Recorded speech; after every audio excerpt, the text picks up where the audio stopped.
My name is Alberta, 62 years old, and what I'm about to share will break your heart as it broke mine. 3 weeks without hearing from my son Eric set off alarms no mother can ignore. When my calls went unanswered, I bought a ticket from Arizona to Washington without telling anyone. What I discovered in that hospital ICU still haunts me. My only child wasting away, connected to machines fighting for his life alone. While his wife Tiffany, she was celebrating on a yacht, champagne in hand, as if she didn't have a dying husband. I'd love to know where you're watching from today. If this story of a mother's intuition speaks to you, please hit that like button and subscribe. The decisions I made in those next critical hours not only saved my son's finances, but possibly his life, and might help someone you love too. Life before this nightmare had settled into a predictable rhythm. After losing my husband Robert to pancreatic cancer 5 years ago, I'd built a quiet existence in Scottsdale, Arizona. Our modest ranch-style home felt too large sometimes without Robert's booming laugh filling the rooms, but I'd made peace with my solitude, finding purpose in my volunteer work at the local library and weekly book club. Eric was my only child, born when I was 30. Robert and I had struggled with fertility issues for years, making Eric our miracle baby. From the moment he arrived with his curious eyes and determined spirit, he was the center of our universe. Robert had been so proud when Eric graduated from MIT with honors in computer engineering, landing a prestigious job at a tech company in Seattle right out of college.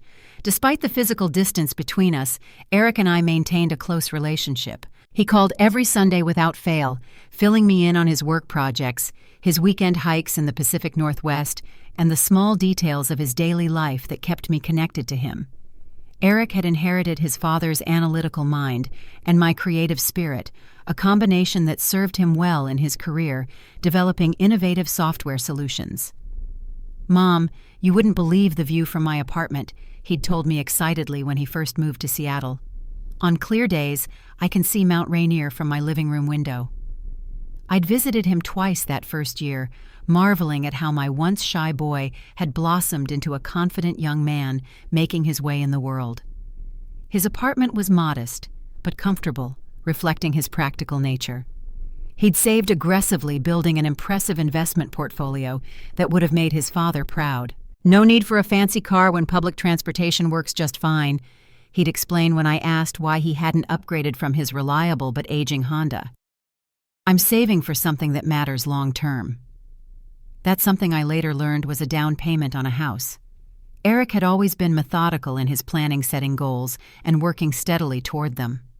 By 30, he'd accomplished most of what he'd set out to do professionally and was financially secure. The only thing missing, he once confided during a Christmas visit, was someone to share his life with.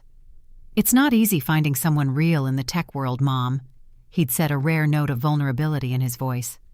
"Everyone's either too wrapped up in their career or just looking for the next networking opportunity." I remember patting his hand and assuring him that he'd find the right person when the time was right. I wish now, with the clarity of hindsight, that I could take back those words. Eric met Tiffany Moore 3 years ago at a technology conference in San Francisco. He called me the day after they met, an unusual excitement in his voice. "Mom, I met someone incredible," he said. "She's beautiful and smart and actually laughed at my terrible jokes." Tiffany worked in marketing for a competing tech company, a position that put her in regular contact with the industry's elite. According to Eric, she could work any room, charming executives and engineers alike with her quick wit and dazzling smile. I was happy for him, but cautious. Eric had always been somewhat naive when it came to relationships, his analytical mind less equipped to detect insincerity. The first time I met Tiffany was 4 months into their relationship when they flew to Arizona for Thanksgiving. She arrived wearing designer sunglasses and carrying a handbag I later learned cost more than my monthly expenses. Her auburn hair was styled in perfect waves, her makeup flawless despite the early morning flight. She was undeniably beautiful, but there was something calculated about her warmth, as if she were performing the role of devoted girlfriend rather than genuinely living it. "Mrs. Wilson, Eric has told me so much about you," she'd said, air-kissing my cheeks. "Your home is just adorable, so authentic and lived in." The subtle condescension in her compliment wasn't lost on me, but I smiled and thanked her anyway, determined to give her a fair chance for Eric's sake. Throughout the weekend, I observed how she subtly directed conversations toward material things. The luxury resorts she'd visited, the celebrities she'd met through work, the exclusive restaurants she frequented. Each story seemed designed to impress rather than connect. More concerning was how she spoke to Eric, her tone shifting from syrupy affection when he was attentive to sharp irritation when he didn't immediately respond to her needs. I noticed how he jumped to refill her wine glass or adjust the thermostat at the slightest indication of her discomfort. "She's just particular about certain things," Eric explained when I gently questioned this dynamic. "Tiffany grew up with very specific standards. I don't mind accommodating her." By the end of the weekend, my maternal instincts were screaming caution, but Eric was clearly besotted. When they left, I hugged him extra tight, whispering, "Just remember who you are, sweetheart." He'd laughed and assured me everything was perfect. 6 months later, he called to announce their engagement. Their wedding 2 years ago was nothing like the intimate ceremony Robert and I had shared. Held at an exclusive vineyard in Napa Valley, the event cost well into 6 figures, most of which came from Eric's savings, despite Tiffany's insistence on every extravagant detail. 200 guests, many of whom Eric barely knew, dined on imported delicacies and drank champagne that cost more than some people's monthly rent. "Isn't this magical, Alberta?" Tiffany's mother, a woman as polished and calculated as her daughter, had commented during the reception. "Tiffany always said she'd have a fairy tale wedding. Thank goodness Eric could provide it." The comment stung, implying that Eric's value lay primarily in his financial contribution.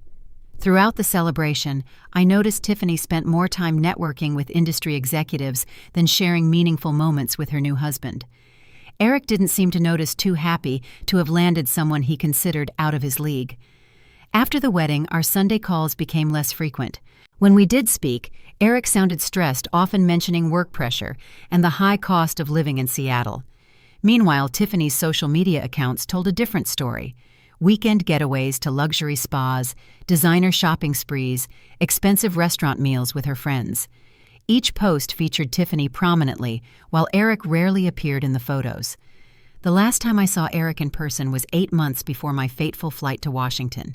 He'd come alone to visit me for my birthday, explaining that Tiffany had an unmissable work commitment. Over the course of the weekend, I was shocked by his appearance. My once robust son had lost weight, dark circles shadowing his eyes. He dismissed my concerns, attributing his exhaustion to a demanding project at work. "You know how it gets, Mom," he'd said, forcing a smile that didn't reach his eyes. "Deadline pressure. I'll catch up on sleep once this launch is behind me." But there was something more, something he wasn't telling me. I caught him staring into space several times, a deep sadness in his expression when he thought I wasn't looking. When I embraced him at the airport, I could feel his shoulder blades protruding through his shirt. "Take care of yourself, Eric," I'd pleaded. "You're working too hard." He'd kissed my cheek and promised to rest more. That was the last time I saw my son healthy, standing on his own 2 feet. If only I'd pushed harder, asked more questions, perhaps I could have prevented what was to come. The first sign that something was seriously wrong came when Eric missed our regular Sunday call. In 28 years, barring extreme circumstances, my son had never failed to check in. Even during his honeymoon, he'd found 5 minutes to call from Bali, just so I wouldn't worry. When he missed the second Sunday, I left voicemails on both his personal and work phones. By the third missed call, panic had settled in my chest, a constant pressure that made it difficult to breathe. "Eric, honey, it's Mom again. I'm getting really worried. Please call me back as soon as you get this, even if it's the middle of the night." Each day I checked his social media accounts, but there had been no activity for weeks. His last post, a professional article he'd shared about software development, was dated nearly a month earlier. I scoured the Seattle news for any reports of accidents or incidents that might explain his silence, finding nothing. Finally, after dozens of unanswered calls to Eric, I tried Tiffany. To my surprise, she answered on the second ring. "Oh, Alberta," she said, her voice casual as if we'd spoken yesterday. "Eric, he's absolutely swamped with this big project. You know how he gets completely tunnel-visioned. I barely see him myself these days." Something in her tone struck me as off too rehearsed perhaps, or lacking the concern one would expect from a wife whose husband was working himself to exhaustion. "Can I speak with him?" I asked directly. "He's not here right now," she replied quickly. "I'll tell him you called, though I'm sure he'll surface once this deadline passes." "When exactly will that be?" "Hard to say with these tech projects," she said vaguely. "Listen, I'm heading into a meeting. I really do have to run." Before I could ask another question, she'd ended the call. My unease deepened. If Eric was truly engrossed in work, why wasn't he responding to texts? And if he was that busy, why was Tiffany's Instagram still being updated daily with photos of restaurant meals, shopping bags from luxury stores, and nights out with friends? In one recent post, she posed in front of a waterfront restaurant caption reading, "Self-care is essential when the husband is MIA. Hashtag treating myself, hat deserved." Not a single mention of concern for Eric's workload or well-being. With growing desperation, I reached out to Jack Peterson, Eric's best friend, since their college days at MIT. Unlike Tiffany, Jack took several days to respond, finally calling me back on a Wednesday evening. "Mrs. Wilson," he began, his normally cheerful voice subdued. "I've been meaning to call you."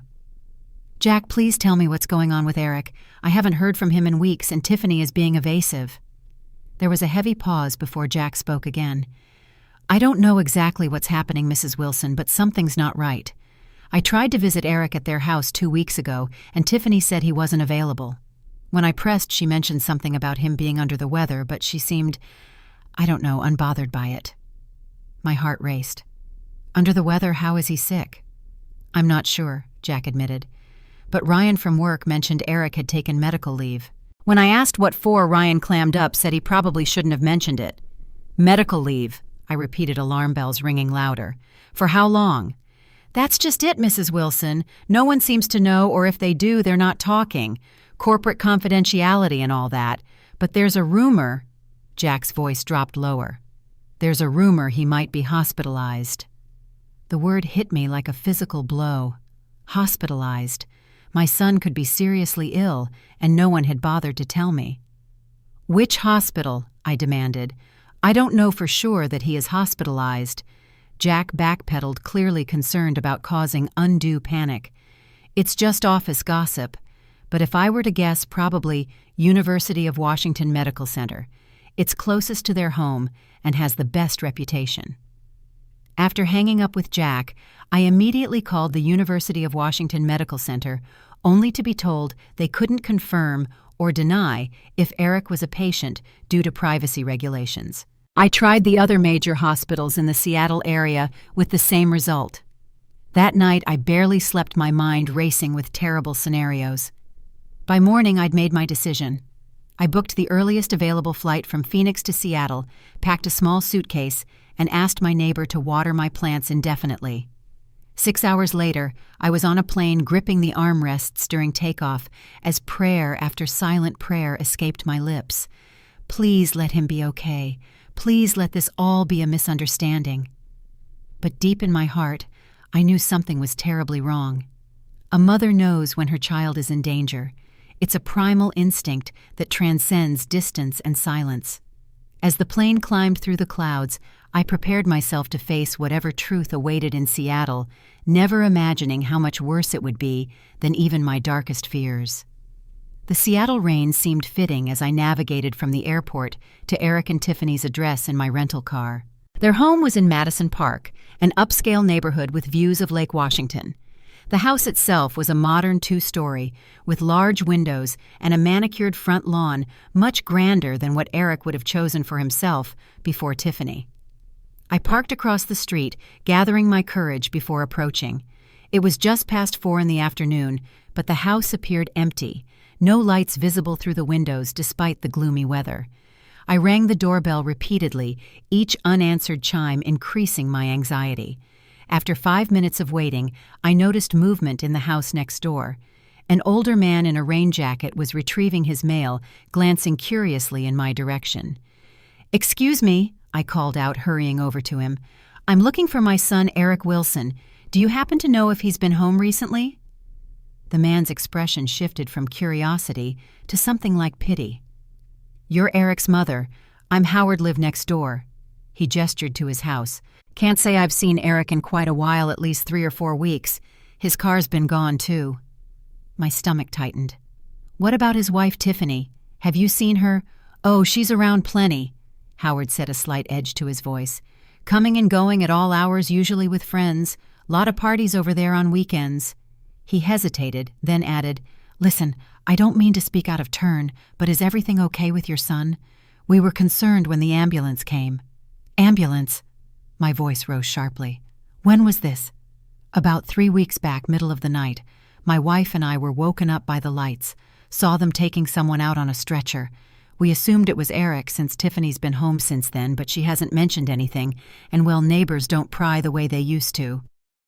I thanked Howard for the information, then returned to the house with renewed determination. I remembered that Eric had given me a spare key for emergencies when they first bought the place. If ever there was an emergency, this was it. The house was eerily quiet as I entered. Everything was immaculate, like a showroom rather than a lived-in home.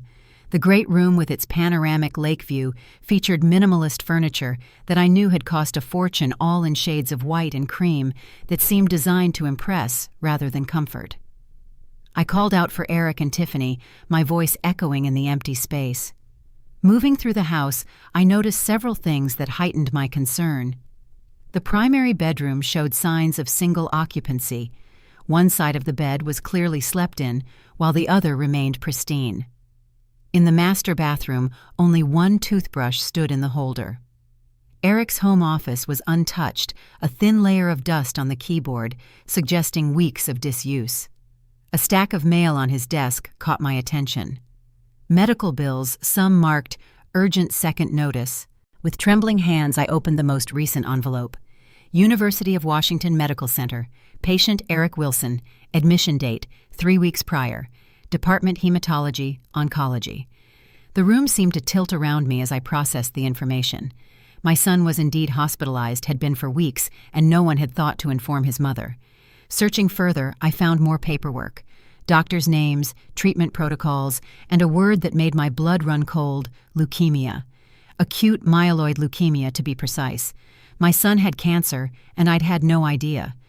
Underneath the medical paperwork was a legal document, a power of attorney for healthcare decisions, signed by Eric 6 months earlier, designating Tiffany as his medical decision-maker. My name appeared nowhere on the form. I gathered the important documents into my purse and left the house, my mind now focused on a single destination: University of Washington Medical Center. The hospital was a sprawling complex, intimidating in its size and bustle. At the main information desk, I tried to keep my voice steady as I inquired about Eric. "I'm sorry, ma'am," the receptionist said after checking her computer.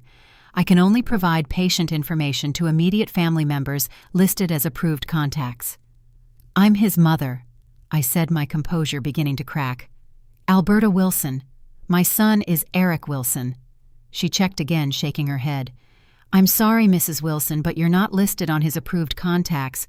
Only his wife, Tiffany Wilson, is authorized to receive information." Desperation overtook decorum. "Please," I begged, tears now falling freely. "I haven't heard from my son in weeks. I flew all the way from Arizona. I just found out he has leukemia. Please help me find him." My distress must have been evident as the receptionist's professional demeanor softened. She glanced around, then leaned forward. "I can't officially tell you anything," she said quietly. "But if I were looking for a family member in hematology-oncology, I'd check the ICU on the 7th floor." I thanked her profusely and rushed to the elevators. The intensive care unit was a controlled environment, requiring visitors to check in before entering. Again, I was told I wasn't on the approved list. "Please," I said to the charge nurse, a woman about my age with kind eyes and silver-streaked hair. "I'm Alberta Wilson, Eric's mother. I just found out he's here. I had no idea he was sick." The nurse, whose name tag read Margaret, studied me carefully. "You didn't know your son was ill?" "No," I said, wiping away tears. "No one told me. Not his wife, not his friends. I found out by coming here unannounced because he stopped calling me." Margaret's expression changed compassion, replacing professional detachment. "Wait here," she said, disappearing through the secure doors. Several minutes later, she returned with a doctor in tow. "Mrs. Wilson, I'm Dr. Patel, your son's oncologist. Margaret has explained your situation. While this is highly irregular, I believe it's in Eric's best interest for you to see him. His condition is, well, you should see for yourself." They led me through the unit to a private room at the end of the hall. Nothing could have prepared me for the sight that awaited. Eric, my vibrant, brilliant son, lay motionless in the hospital bed, his body wasted and pale. Multiple IV lines ran into his arms, a ventilator helping him breathe. The steady beep of monitors provided the only evidence he was still alive. I rushed to his side, taking his thin hand in mine. His skin was yellow-tinged and paper-dry, his once thick brown hair now sparse and dull. I hardly recognized him. "What happened to him?" I whispered, unable to tear my eyes from his face. Dr. Patel consulted the chart. Eric was diagnosed with acute myeloid leukemia approximately 4 months ago. He initially responded well to treatment, but suffered a severe infection following his last round of chemotherapy. He's been in the ICU for 10 days with sepsis and multiple organ involvement. We've stabilized him, but he remains in critical condition. 4 months, I repeated, stunned. He's been sick for 4 months, and I'm just finding out now. Why wouldn't he tell me? That I can't answer, Dr. Patel said gently. But what I can tell you is that his prognosis, while serious, isn't hopeless. He's young and was healthy before this. With aggressive treatment and proper support, many patients with his condition go on to recover. What about his wife? I asked, a new edge to my voice. Where has she been during all this? Dr. Patel and Margaret exchanged a look. It was Margaret who finally spoke. Mrs. Wilson, I've been caring for your son since his admission to the ICU. In that time, his wife has visited twice for less than 30 minutes each time. Most of the visits consisted of her talking to our billing department or looking at her phone.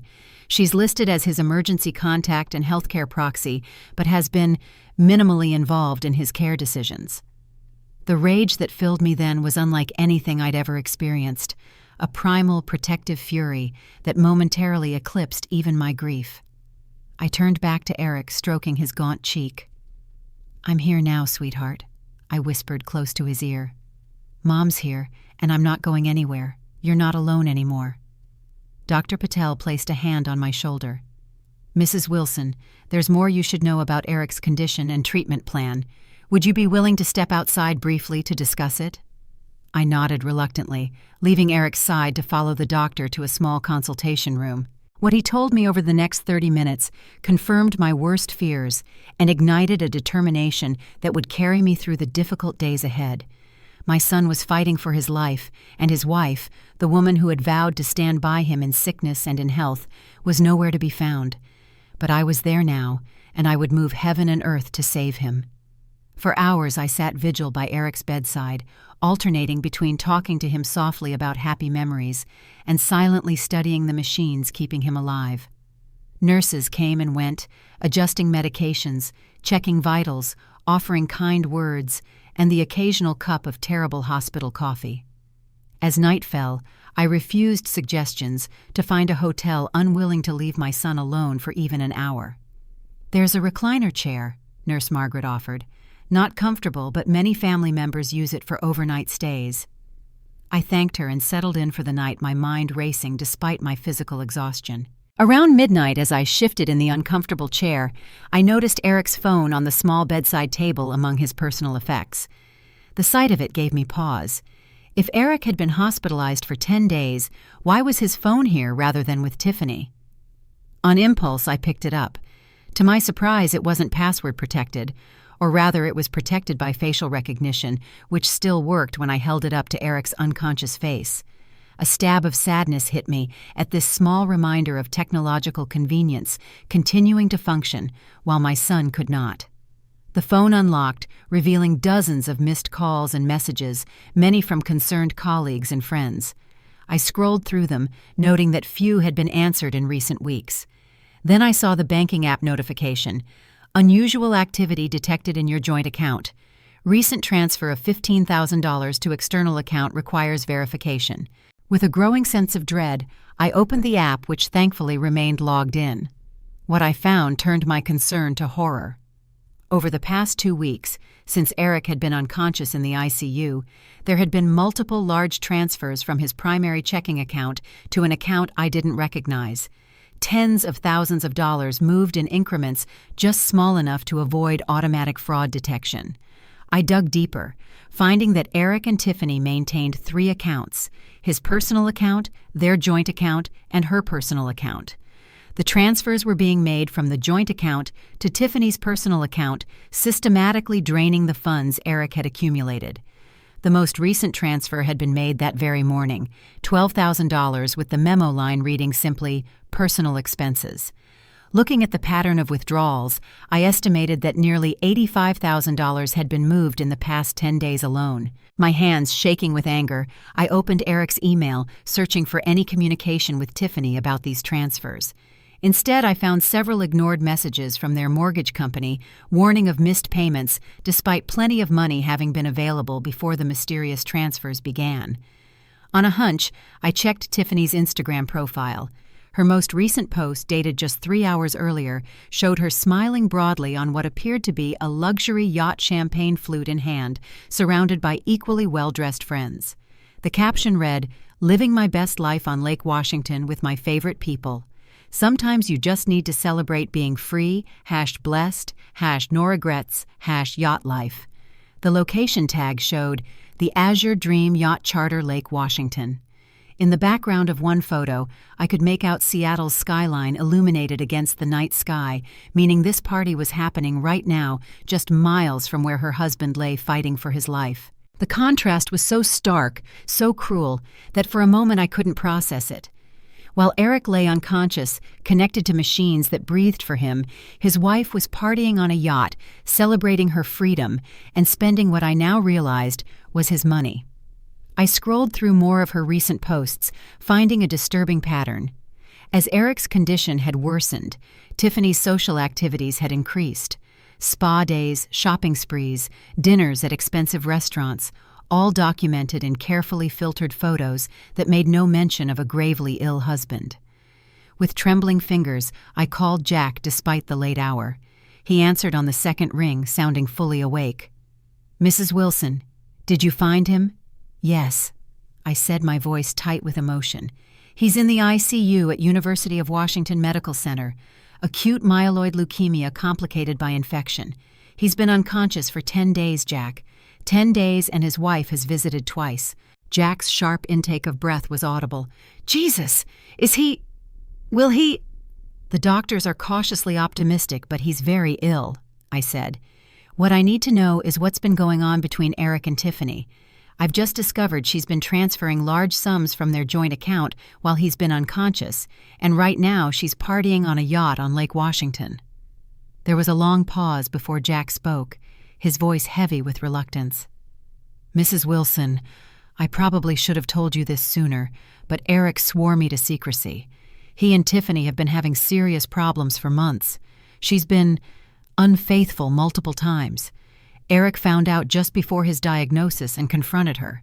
She threatened to leave unless he agreed to her terms. Essentially, she wanted half of everything, including his premarital assets and future earnings." My free hand clenched into a fist. "And what did Eric say?" "He was considering it," Jack admitted. "Not because he thought she deserved it, but because he was ashamed. He didn't want anyone, especially you, to know his marriage had failed. Then came the diagnosis, and suddenly everything changed. Tiffany agreed to stay to help him through treatment." "Some help," I said bitterly. "She's abandoned him completely." "That tracks with what I've heard," Jack said. "Word around their social circle is that she's been telling people Eric is away on a work assignment or visiting family, depending on who asks. Meanwhile, she's been living it up, hosting parties, taking weekend trips. There have been rumors about her and some tech investor she met at a conference." Each word felt like another blow. My son ill and betrayed, too proud or ashamed to reach out for help. And Tiffany, the woman he had loved enough to marry, exploiting his vulnerability in the most callous way imaginable. "Jack, I need your help," I said, a plan already forming in my mind. "Do you know any good lawyers in Seattle?" "Actually, yes," he replied without hesitation. "My cousin Daniel is a family law attorney. He's tough as nails and has handled cases involving medical incapacitation. Want me to call him? Please, I said. Tell him it's an emergency. And Jack, thank you for being a true friend to Eric. After ending the call, I turned back to my son's still form, placing my hand gently over his. Don't worry, I whispered fiercely. I won't let her get away with this. I promise you that. By 6 the next morning, I had a plan. Jack had come through spectacularly arranging for his cousin Daniel to meet me at the hospital at 7. I'd spent the rest of the night documenting every suspicious transaction from Eric's accounts, taking screenshots and gathering whatever medical documentation was available in his room. Daniel Farber arrived precisely on time, a compact man in his 50s with shrewd eyes and an air of efficient competence. After reviewing the evidence I'd compiled, he didn't mince words. This is financial exploitation of an incapacitated person clear as day, he said, closing his leather portfolio. The fact that she's his wife complicates things slightly, but her behavior, minimal hospital visits, public partying, systematic withdrawal of funds while he's unconscious, creates a compelling case for emergency intervention. What exactly does that mean? I asked, exhaustion making it difficult to process legal nuances. It means we petition the court for an emergency injunction to freeze the joint accounts and any accounts where his money has been transferred. Simultaneously, we file for temporary guardianship for you, given that his designated healthcare proxy is demonstrably not acting in his best interests. How quickly can this happen? Daniel checked his watch. Judge Freeman is on emergency petition duty today. She's known for her efficiency in cases involving vulnerable adults. If we file within the hour, we could potentially have a hearing by this afternoon. Let's do it, I said without hesitation. What followed was a blur of paperwork, notarized statements, and rapid-fire legal explanations. Daniel worked with remarkable speed, his paralegal appearing as if by magic, with additional documents when needed. By 9 o'clock, we had filed for both the financial injunction and temporary guardianship. Now comes the waiting, Daniel advised. The court will need to review the petitions and schedule the hearing. In the meantime, I suggest you continue documenting everything and prepare to testify if necessary. I thanked him and returned to Eric's room, where a new nurse was checking his vitals. Any change? I asked hopefully. The nurse, whose name tag read Carlos, offered a small smile. His fever is down slightly, which is a positive sign. The doctor will be by shortly for rounds, as promised, doctor. Patel arrived within the hour, accompanied by 2 residents and a different oncologist. Mrs. Wilson, this is Dr. Levine, our leukemia specialist, Dr. Patel introduced. We've been consulting on Eric's case. Dr. Levine, a woman with a direct manner and kind eyes, nodded in greeting. Mrs. Wilson, I've reviewed Eric's case thoroughly. While his current condition is critical, I see reasons for cautious optimism. Before the infection, he was responding well to treatment. His leukemic markers had decreased significantly. So what happens now? I asked, clinging to this thread of hope. We continue aggressive antibiotic therapy for the infection, she explained.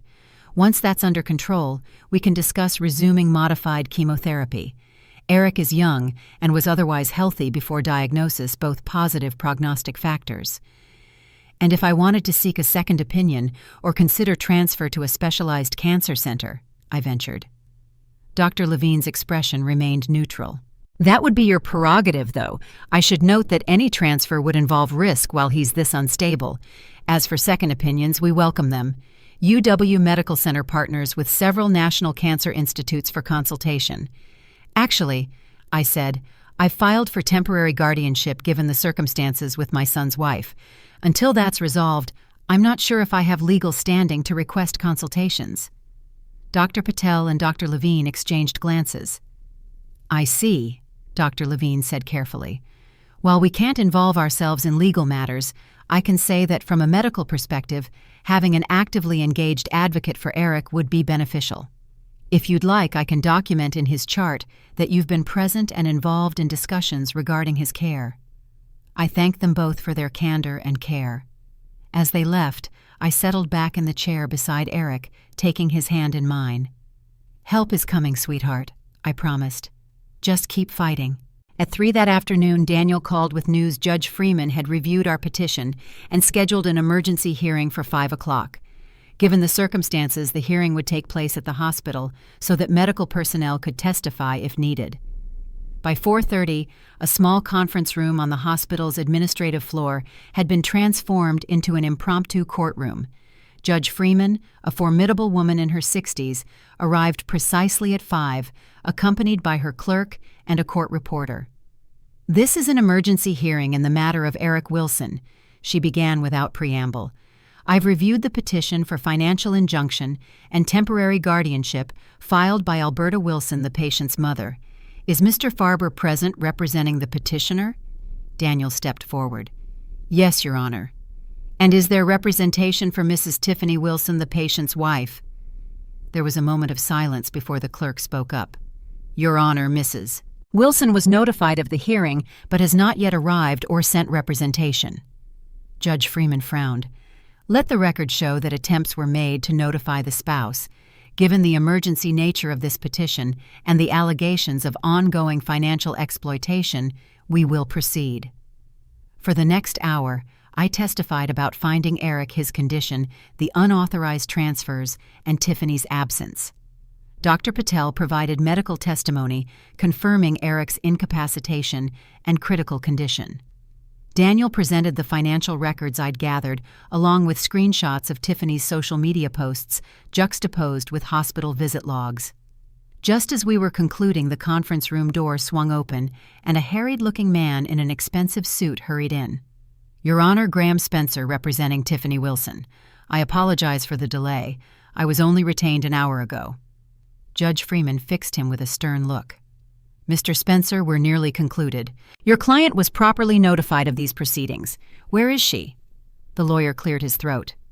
"Mrs. Wilson had a prior commitment she was unable to cancel.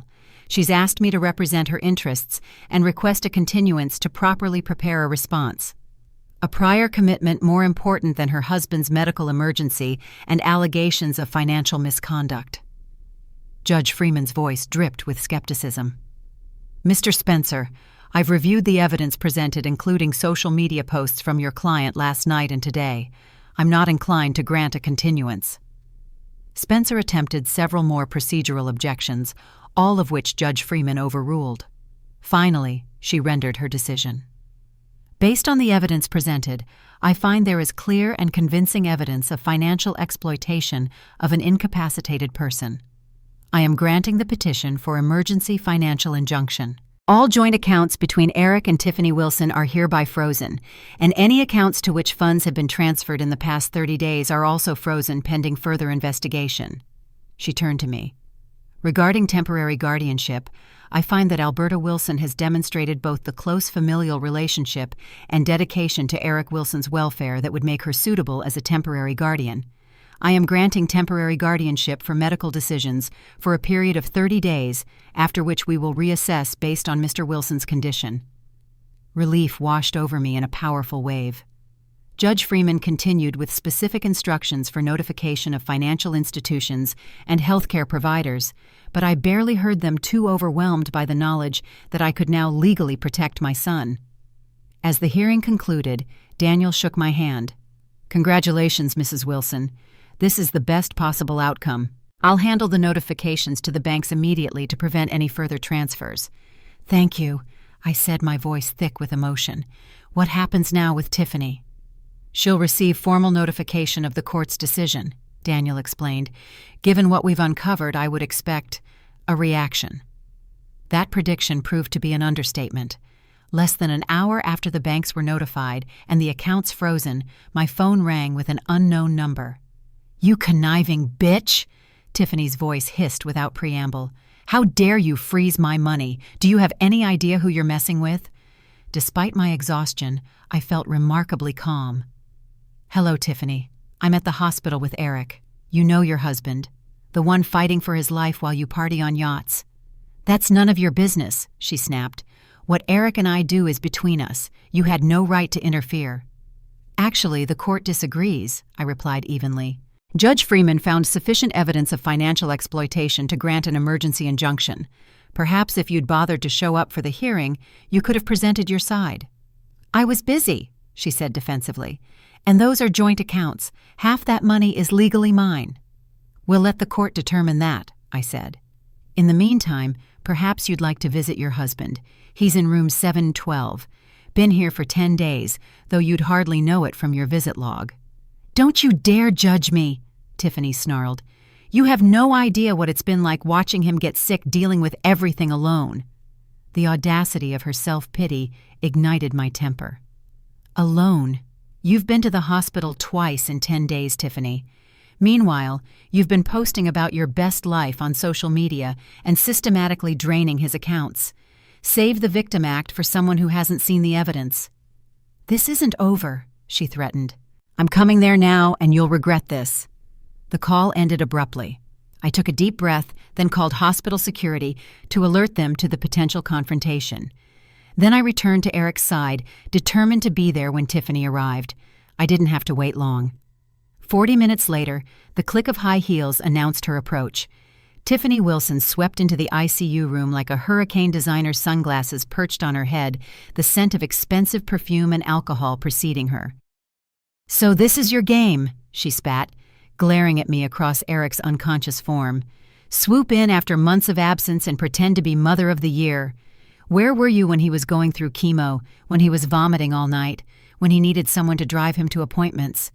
"I didn't know," I said quietly, my eyes never leaving hers. "Because neither you nor Eric told me he was sick. But I'm curious, Tiffany. Where were you when he was admitted to the ICU, when his infection turned critical, when he needed an advocate most?" Her perfectly made-up face contorted with rage. "You think it's easy being married to someone with cancer? Do you have any idea how depressing it is, how it drains the life out of everything I needed a break, needed to feel normal again?" "A break?" I repeated incredulously. "Your husband is fighting for his life, and you needed a break that involved yacht parties and draining his bank accounts." "Those accounts are as much mine as his," she insisted. "We're married. What's his is mine." "Is that why you stayed when he got sick, for the money?" Something flickered in her eyes, calculation, then defiance. "Why does anyone stay in a marriage? It's a contract. He wasn't fulfilling his end by being constantly sick, constantly needy, but I stayed, didn't I? I could have left." "How noble of you," I said, disgust evident in my voice. "Staying just long enough to transfer as much money as possible before he was too incapacitated to notice." "You don't understand anything," she hissed. "Eric and I had an arrangement. He knew I needed certain things, a certain lifestyle." "Did your arrangement include abandoning him when he needed you most? Did it include celebrating while he lay here fighting to breathe?" Tiffany's eyes darted to Eric, then back to me, a flicker of something like guilt quickly suppressed. "I didn't sign up to be a nurse or a caretaker. Eric knew who I was when he married me." "Did he?" I asked softly. "Did he know you'd abandon him at the first sign of serious illness, that you'd betray your vows so completely?" "Don't talk to me about vows," she sneered. "You think you know everything about our marriage from one day at his bedside? You know nothing." "I know enough," I replied, standing to face her directly. "I know that while my son has been unconscious, you've transferred over $80,000 to your personal account. I know you've missed mortgage payments despite having the funds available. I know you've visited him twice in 10 days for a total of less than an hour while finding time for yacht parties and shopping sprees." "You've been spying on me," she demanded, outraged. "I've been protecting my son," I corrected. "Something his wife should have been doing." Tiffany's composure cracked further. "You can't just waltz in here and take control. I'm his wife. I have rights." "Rights you've abused," I pointed out. "The court agreed, which is why I now have temporary guardianship for medical decisions and why your access to his money has been cut off." "This is ridiculous," she fumed. "I'll fight this. I'll get another lawyer." "You're welcome to try," I said calmly. "But you should know that Daniel is filing additional motions tomorrow regarding the transferred funds. Financial exploitation of an incapacitated spouse is taken very seriously in Washington state." Something in my tone must have penetrated her anger, because Tiffany's expression suddenly shifted from rage to calculation. "Look," she said, attempting a more reasonable tone, "we've gotten off on the wrong foot here. I admit I haven't been perfect, but this situation has been incredibly stressful. Maybe we can work something out, come to an understanding." The only understanding I'm interested in is one that protects Eric's health and assets, I replied. Fine, she said, a new edge in her voice. You want to play hardball? Two can play that game. I'm still his wife. I have rights to marital property. I'll contest the guardianship. I'll make this very public and very ugly. How do you think Eric will feel when he wakes up to discover his mother and wife fighting over his money and medical decisions? Before I could respond, a nurse appeared at the door, security guard in tow. Is everything okay in here? We could hear raised voices at the nurse's station. Tiffany composed herself instantly, a plastic smile replacing her sneer. Everything's fine, just a family discussion. Mrs. Wilson, the nurse said, addressing me, Dr. Patel left orders that Eric should have a calm environment. Stress and loud voices aren't conducive to recovery. I nodded. You're absolutely right. I think this discussion is concluded anyway. I turned to Tiffany. Perhaps you'd like some time alone with your husband. I could use a coffee break. The look of panic that flashed across Tiffany's face was telling. Actually, I need to go. I have appointments, but I'll be back soon. With that transparent lie, she stalked out of the room, the click of her heels fading down the corridor. The security guard gave me a questioning look. Do you need me to stay, ma'am? No, thank you, I said, sinking back into the chair beside Eric. I think the storm has passed for now. But as I watched the gentle rise and fall of my son's chest, assisted by the ventilator, I knew this was merely the eye of the hurricane. Tiffany would not relinquish her grip on Eric's finances without a fight, and I needed to be prepared for whatever came next. What I couldn't have predicted was how quickly things would escalate, or the unexpected ally who would emerge to help me protect Eric from the woman who had vowed to love him in sickness and in health. The confrontation with Tiffany left me drained, but more determined than ever. After she stormed out, I spent another hour by Eric's bedside before reluctantly leaving to check into a nearby hotel. The hospital staff had been remarkably accommodating, but after nearly 48 hours without proper sleep, even the uncomfortable recliner chair wasn't enough. We have your number, Nurse Margaret assured me. If there's any change at all, we'll call immediately. At the hotel, I showered quickly and collapsed onto the bed, falling into a deep but troubled sleep, filled with dreams of Eric as a child, running ahead of me on a beach, always just out of reach. I was awakened at 7 the next morning by a call from Daniel. Mrs. Wilson, I hope I didn't wake you, but there's been a development. Tiffany's attorney filed a counter motion this morning seeking to dismiss the financial injunction and contest your guardianship. I sat up instantly alert. On what grounds? They're claiming you've exaggerated her absence and that she has been an attentive wife throughout Eric's illness. They've also submitted affidavits from 2 friends claiming you've always disapproved of Tiffany and are using Eric's condition to drive a wedge in their marriage. That's absurd, I protested.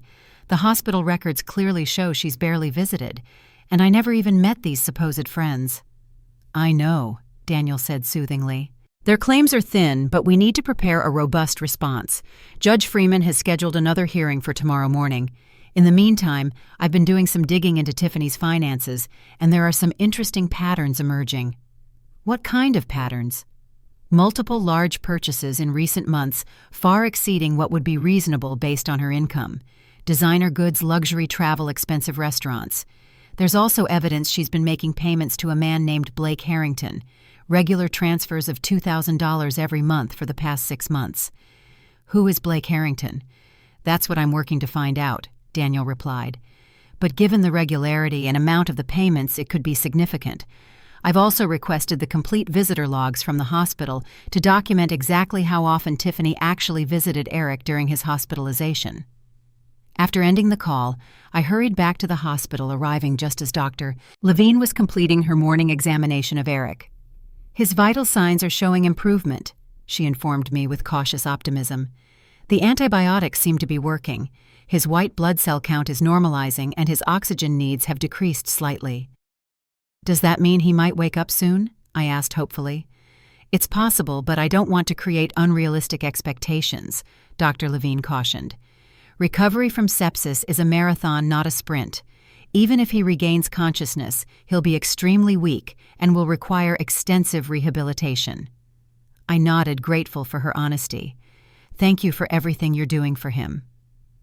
After Dr. Levine left, I settled into my now familiar position beside Eric, talking to him softly, telling him stories from his childhood, and updating him on the legal situation with Tiffany, unsure if he could hear me, but needing to include him somehow. Around noon, I was surprised by a visitor, a slim man in his 30s with kind eyes and a medical ID badge identifying him as Ryan Chen Pharmacy. "Mrs. Wilson," he asked hesitantly. "I'm Ryan. I work with Eric at Technova. Jack told me you were here and I wanted to, I'm not sure exactly. Pay my respects isn't the right phrase, but thank you for coming," I said, gesturing to the chair on the other side of Eric's bed. It means a lot to know his colleagues care. Ryan sat his eyes fixed on Eric's still form. "We all care. Eric is the most genuine person in the entire company, always helpful, never political. When he got sick, everyone wanted to support him, but Tiffany, she kind of shut us out." "What do you mean?" I asked, attention sharpening. Ryan hesitated. "I probably shouldn't be saying this, but after the diagnosis, a bunch of us organized a meal train, to drop off food and check if they needed anything. Tiffany told us it wasn't necessary that they had professional help for that sort of thing. Then when Eric started missing work for treatments, she told HR to direct all communication through her." "Did that seem strange to you?" "At the time, I thought maybe she was just being protective," Ryan admitted. "But then there was the fundraiser. The team wanted to help with medical expenses, so we organized a 5K run, raised almost $30,000. When we tried to give it to Eric, Tiffany intercepted the check saying she was managing all their finances while he was ill." I felt a chill. "When was this?" "About 2 months ago. Eric was still coming to the office occasionally then, though he looked pretty rough.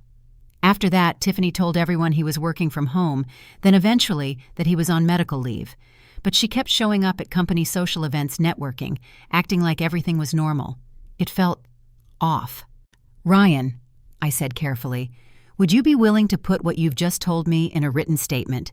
It could help protect Eric's interests legally." He nodded without hesitation. "Absolutely. And I'm not the only one. Several team members have been concerned about what's really going on. We've tried to visit Eric, but every time we contacted Tiffany about it, she had some excuse why it wasn't a good time." By the end of the day, Ryan had returned with signed statements from 5 colleagues, all describing similar experiences with Tiffany, controlling access to Eric, and intercepting financial assistance meant for him. Daniel was ecstatic when I forwarded him these documents. "This is exactly what we needed," he said during our evening call. "Contemporaneous observations from disinterested third parties. Oh, and I found out who Blake Harrington is. He's a personal trainer at an exclusive gym in Seattle, though I suspect his relationship with Tiffany goes beyond professional services." The next morning's hearing was contentious from the start. Tiffany arrived in person this time, dressed in a conservative navy suit that couldn't quite mask the underlying flashiness of her personality. She'd brought not only Graham Spencer, but a second attorney, a sharp-featured woman who specialized in high-asset divorces, according to Daniel's whispered information. Judge Freeman reviewed the new evidence from both sides, her expression growing increasingly stern as she read through the colleague statements and hospital logs. When Tiffany's attorney attempted to characterize my actions as those of a controlling mother interfering in a private marital matter, the judge cut him off. "Mr. Spencer, the visitor logs show your client visited her critically ill husband for a total of 57 minutes over a 10-day period. Meanwhile, the financial records show transfers of nearly $90,000 during that same period. Are you seriously arguing this represents appropriate spousal behavior?" Spencer attempted to spin a narrative about Tiffany's emotional distress and need for self-care during a difficult time, but Judge Freeman was having none of it. "The purpose of today's hearing is to determine whether the temporary orders should remain in place," she said firmly. "Based on the evidence presented, including the new statements from Mr. Wilson's colleagues regarding Mrs. Wilson's interception of funds intended for her husband's medical care, I am extending both the financial injunction and the temporary guardianship for 60 days. She fixed Tiffany with a stern look. "Furthermore, I am ordering a complete forensic accounting of all financial transactions from joint accounts for the past 6 months. If evidence of financial exploitation is confirmed, there may be additional legal consequences." Tiffany's face flushed with anger, but she remained silent as Judge Freeman continued. Mrs. Alberta Wilson will remain the temporary guardian for medical decisions. However, I strongly encourage both parties to focus on Mr. Eric Wilson's recovery rather than their dispute. He is, after all, the person most affected by these proceedings and currently unable to speak for himself. As we left the courtroom, Daniel squeezed my arm encouragingly. This is a significant victory, Mrs. Wilson. The extended injunction gives us time to fully investigate the financial situation and protect Eric's assets. I nodded, too emotionally spent for words. The legal battles were necessary, but draining, taking valuable energy away from what mattered most, being there for Eric as he fought to recover. When I returned to the hospital that afternoon, it was with a lighter heart, despite my exhaustion. The knowledge that Eric's finances were now protected allowed me to focus fully on his medical care. I was reviewing his latest lab results with Dr. Patel when a commotion at the nurses' station caught our attention. "I don't care about your visiting hours policy," a familiar voice rang out. "I am his wife, and I demand to see him immediately." Dr. Patel raised an eyebrow. "Mrs. Wilson, would you like me to handle this?" "No," I said, rising to my feet. "It's time Tiffany and I had another conversation." I stepped into the hallway to find Tiffany arguing with Nurse Margaret, who stood her ground with professional calm. "Mrs. Wilson," Margaret said when she spotted me, "your daughter-in-law is requesting to see Eric outside of ICU visiting hours. I explained that exceptions can be made for immediate family with prior arrangement, but that unscheduled visits disrupt patient care." "It's fine, Margaret," I said. "I'll take responsibility for the visit." Tiffany shot me a venomous look, but followed as I led the way back to Eric's room. Once inside, her demeanor changed instantly, shoulders slumping as she took in Eric's condition. "He looks worse," she said, an unexpected note of genuine concern in her voice. "Actually, he's improving," I corrected.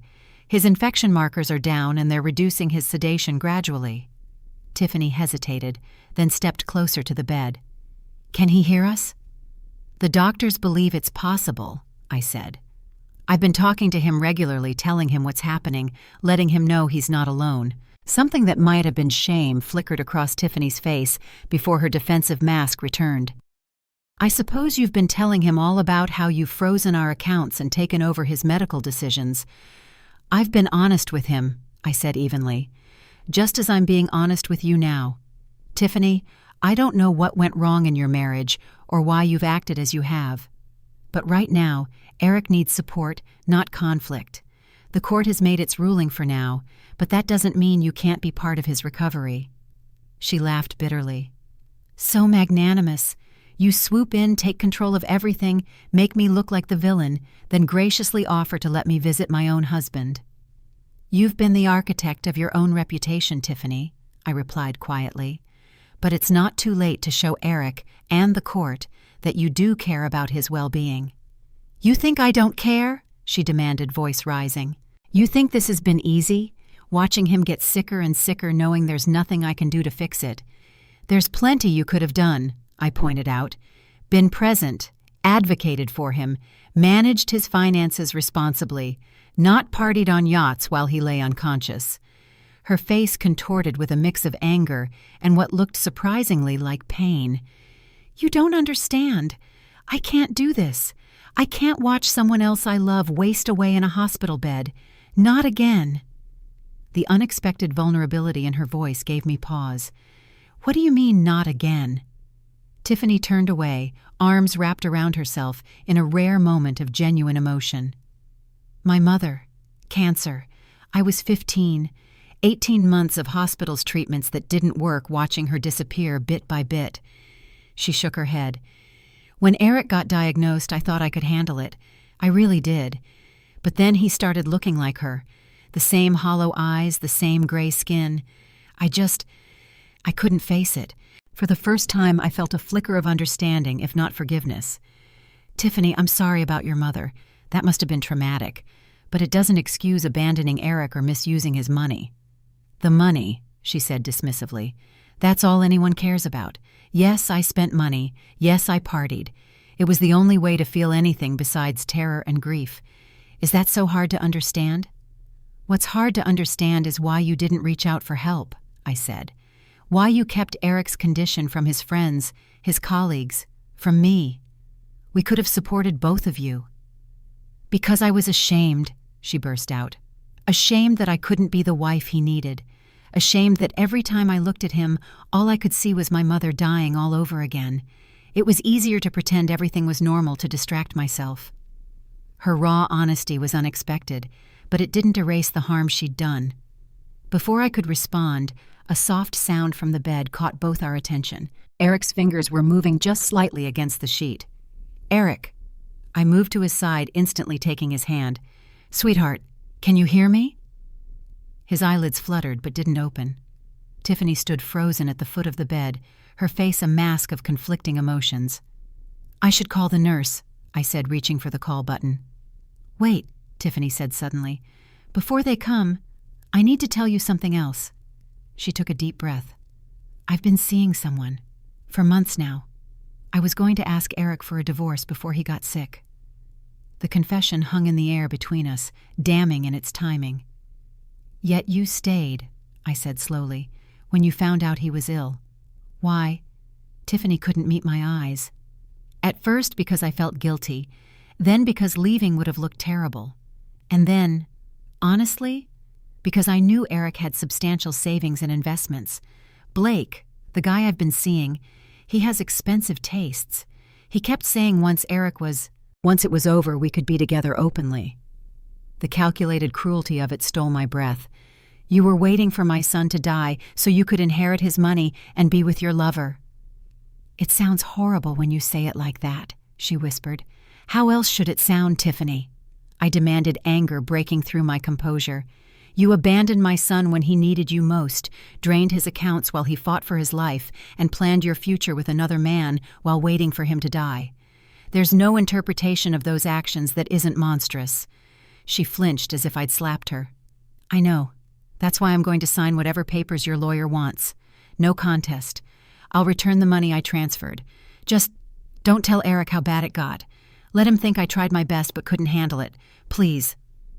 Before I could respond, Eric's monitor began beeping more rapidly. His hand tightened around mine, and his eyes opened, unfocused at first, then gradually sharpening as they found my face. "Mom!" The word was barely audible, muffled by the oxygen mask, but unmistakable. Tears sprang to my eyes. "Yes, sweetheart, I'm here." His gaze drifted to Tiffany, who stood pale and stricken at the foot of the bed. A look of confusion, then dawning comprehension crossed his face. "You're here." He managed his voice weak, but clear enough. Tiffany stepped forward, visibly struggling with what to say. "Eric, Whatever explanation or excuse she planned to offer was interrupted by the arrival of Dr. Patel and two nurses alerted by the change in Eric's vital signs. "Mr. Wilson, welcome back," Dr. Patel said warmly, moving to examine him. "You've had quite a journey. I'm going to need to assess you now, so if your family could step out briefly." I reluctantly released Eric's hand, promising to return soon. In the hallway, Tiffany stood with her back against the wall, looking shell-shocked. "He's awake," she said numbly. "He's actually going to make it." "Yes," I agreed, unable to keep the triumph from my voice. "Despite everything, my son is fighting his way back." Tiffany nodded slowly, then straightened up her mask of composure, sliding back into place. "I meant what I said. I'll sign whatever you need me to sign. I can't do this anymore." Without waiting for my response, she walked away, heels clicking against the linoleum, each step taking her further from the man she had promised to love in sickness and in health. I watched her go, feeling no satisfaction in her defeat, only relief that Eric would now be protected from her betrayal. When I was allowed back into Eric's room 30 minutes later, Dr. Patel had promising news. "His neurological responses are excellent," he reported. "No apparent cognitive deficits, though he's understandably very weak. We've removed the ventilator and switched to supplemental oxygen. He's asking for you." Eric was propped up slightly on pillows, the breathing tube replaced with an oxygen cannula. His face was gaunt, his body wasted by illness, but his eyes, his father's eyes, were alert and fixed on mine as I entered. "Mom," he whispered, his voice raspy from the recently removed breathing tube. You came. I took his hand, gently mindful of the IV lines. Of course I came. Nothing could have kept me away. A ghost of his old smile flickered across his face. How did you know? Did Tiffany call you? The question hung in the air, loaded with implications. I chose my words carefully. No, sweetheart. When you stopped calling me for several weeks, I got worried. I flew out without telling anyone. I found you here in the ICU. Confusion clouded his expression. How long? You've been unconscious for nearly 2 weeks, I told him gently.